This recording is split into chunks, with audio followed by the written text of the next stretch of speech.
ہاں ہمارے ہاں جھگڑا چلتا رہتا ہے، بحث ہوتی ہے غائبانہ نماز جنازہ، حضور نے غائبانہ جنازہ پڑھا ہے لہذا درست ہے۔ اتنا آسان اگر ہوتا فیصلے کرنے کہ ہم نے ایک حدیث پڑھی اور سب اعلان کر دیا درست ہے، اتنا آسان اگر ہوتا پھر تو اجتہاد بچوں کا کھیل بن جائے گا۔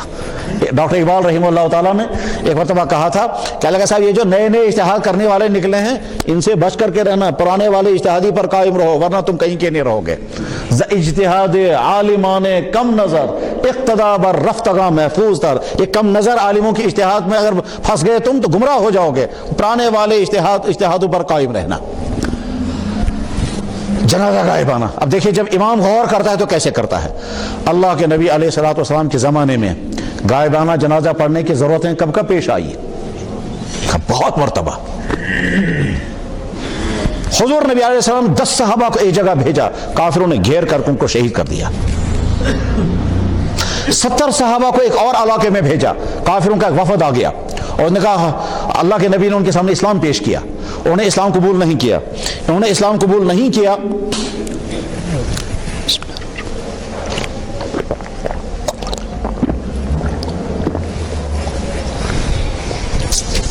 اس شخص نے کہا کہ حضرت آپ اپنے صحابہ میں سے چند منتخب حضرات کو ہمارے ساتھ بھیج دیجئے، وہ اس پورے علاقے میں اسلام کی دعوت دیں گے، جب ہمارا قبیلہ اسلام قبول کرے گا ہم بھی اسلام قبول کریں گے۔ اللہ کے نبی علیہ السلام کو بڑی خوشی ہوئی، آپ نے 70 منتخب صحابہ کو ان کے ساتھ روانہ کر دیا۔ حضرت منذر کو ان کا امیر بنایا اور حضرت ابوبکر صدیق رضی اللہ تعالیٰ کے غلام تھے عامر ابن فہیرہ، وہ بھی اس میں شامل تھے، عامر ابن فہیرہ اس میں شامل تھے۔ چلے گئے یہ 70 آدمی، جس قبیلے والوں نے ان کو دعوت دی تھی ان قبیلے والوں نے غداری کی اور ان تمام صحابہ کو گھیر کر کے سب کو شہید کر دیا۔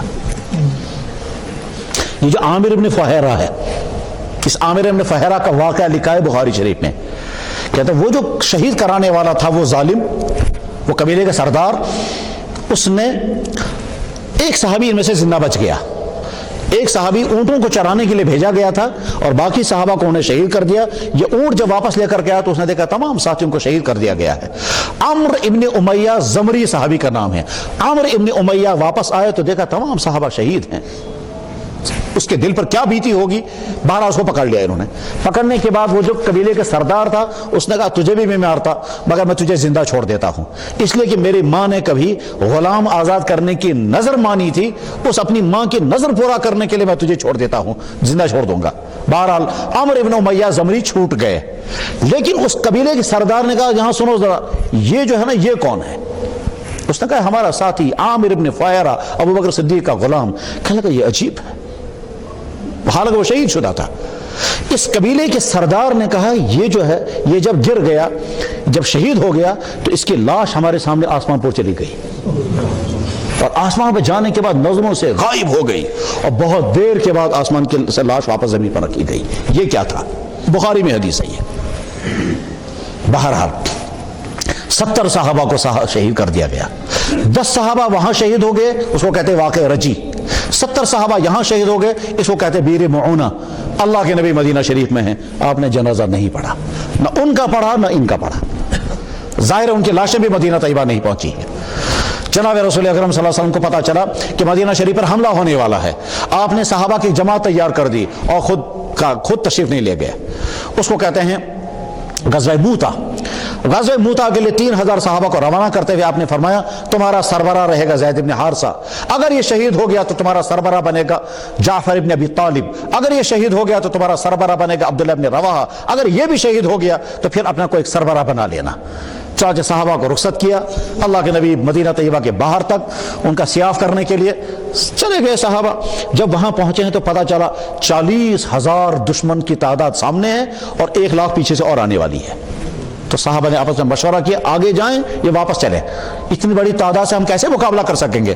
عبداللہ ابن رواحہ رضی اللہ تعالیٰ عنہ کہتے رہے تم تو کہہ رہے تھے ہمیں شہید ہونا ہے اور گھبرا گئے، چلو آگے۔ بہرحال 3 دن مشورہ کرنے کے بعد طے کر دیا ہم آگے جائیں گے اور جا کر کے مقابلہ شروع ہوا۔ ادھر سے 3000 ہے ادھر سے 40,000 ہے، مقابلہ چلتا رہا۔ ظاہر ہے زید بن حارثہ شہید ہو گئے۔ حضور نبی علیہ السلام نے مدینہ طیبہ میں منبر پر بیٹھ کر کے اطلاع دیتے ہوئے فرمایا زید بن حارثہ شہید ہو چکے ہیں، اور آنکھوں سے آنسو گر رہے تھے۔